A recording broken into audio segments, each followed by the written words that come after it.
یہاں نشہ عام ہے، نشہ پر کچھ بول دیں، یہاں بے پردگی ہے، بے پردگی کے متعلق کچھ بتا دیں، جہالت بہت زیادہ ہے، یہاں اس پر بھی بول دیں، یہاں پر بدماشی بہت زیادہ ہے، لوگوں کے نوجوانوں کی عیاشیاں زیادہ ہیں، اس پر بول دیں۔ ہزاروں مسائل ہیں ہماری امت کے، کن کن باتوں پر گفتگو کی جائے اور کس کس عنوان پر خطاب کیا جائے۔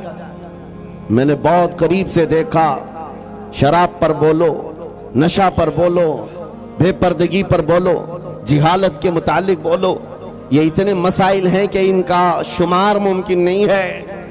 ہر ایک مسئلہ اپنے اندر ایک بہت بڑی اہمیت رکھتا ہے جو امت کے بگاڑ کا سبب بنتا ہے۔ پھر ہم نے وہی بات کرنی شروع کی جو 100 سال پہلے اقبال نے کہا تھا، اس امت کی ترقی کا راز ایک ہی ہے، اس امت کے تمام مسائل کا حل ایک ہی ہے، سبب کچھ اور ہے جسے تو خود سمجھتا ہے، زوال بندہ مومن کا بے زری سے نہیں۔ اقبال نے کہا تھا، وہی بات میں آج آپ کو دہرا رہا ہوں، ہماری ترقی کا راز صرف ایک ہی ہے جو اقبال نے 10 سال یورپ کی زمین خاک چھان کر کے واپس آ کر کے اپنی قوم کو بتایا تھا۔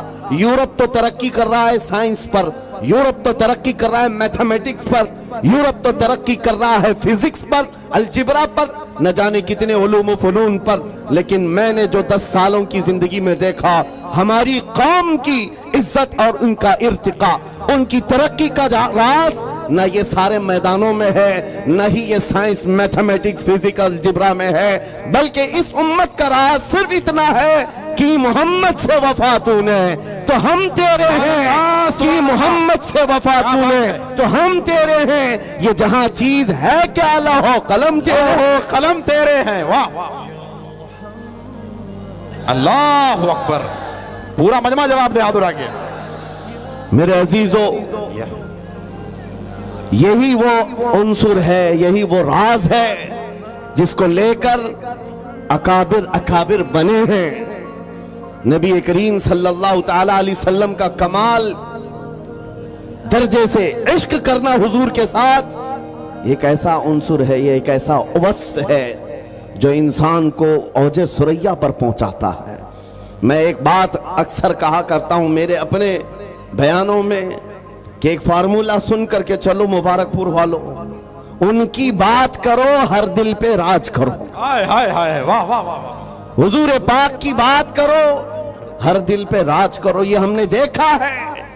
کیا بات، قوم میں جو زندہ ہیں آج بھی نام وہ حضور پاک کے نام کی برکت سے زندہ ہے۔ سبحان اللہ۔ اقبال نے کہا تھا، شاعر مشرق نے، آپ روح ماں زنام مصطفیٰ است، ہم سب کی عزت و آبرو مصطفیٰ کے نام سے وابستہ ہے۔ کیا بات ہے، واہ واہ، ہرچے دری دنیا باد مصطفیٰ است، جو کچھ بھی اس دنیا میں ہے وہ مصطفیٰ کے بعد ہے۔ مصطفیٰ کے بعد ہے، واہ واہ۔ جو رسول کریم صلی اللہ تعالی علیہ وسلم کے ناموس کی حفاظت پر اور ان کے عشق پر آگے بڑھ کر چلتے رہے، وہ اتنی بڑی طاقت کے مالک ہو گئے، میں آپ کو کیا بتاؤں۔ آج دنیا جس چیز سے خوف زدہ ہے، آج ہم ٹوٹے بکھرے ہوئے لوگوں سے دنیا جو ڈرتی ہے، وہ اسی لیے نہیں کہ ہماری داڑیاں، ہماری ٹوپیاں، ہمارے جبے ان کو ڈراتے ہیں، بلکہ اس ظالم دنیا کو جو سب سے زیادہ خوف لگتا ہے وہ تمہارے سینوں میں چھپے ہوئے عشق رسول کی دولت سے ہے۔ اسی کو اقبال نے کہا تھا، یہ فاقہ کش موت سے ڈرتا نہیں ذرا۔ انگریز 100 سال پہلے یہ کہہ رہے تھے، انگریز یہ کہتے تھے، یہ فاقہ کش موت سے ڈرتا نہیں ذرا، بھوکا رہتا ہے، پیاسا رہتا ہے، لیکن موت سے نہیں ڈرتا ہے۔ یہ کیسا مسلمان ہے؟ لیکن اس کو جو موت سے بے خوف کرتی ہے وہ چیز ہے کیا؟ انگریز کہتا ہے، روح محمدی اس کے بدن سے نکال دو، روح محمدی اس کے بدن سے نکال دو۔ پوری دنیا کی پاورفل طاقتیں بھی یہ جانتی ہیں کہ روح محمدی، عشق محمدی، یہ دولت ایسی ہے جو انسان کو بے خوف کرتی ہے، اسے آزاد کرتی، ہر ڈر سے آزاد کرتی ہے۔ اسی لیے بریلی کے امام نے ہمیں پکار کر کہا تھا، خوف نہ رکھ رضا ذرا، تو تو ہے عبد مصطفیٰ۔ خوف نہ رکھ رضا ذرا، تو تو ہے عبد مصطفیٰ، تیرے لیے امان ہے، تیرے لیے امان ہے۔ عزیزان گرامی وقار، آج جو حالات چل رہے ہیں اس اعتبار سے ایک ڈر کا ماحول،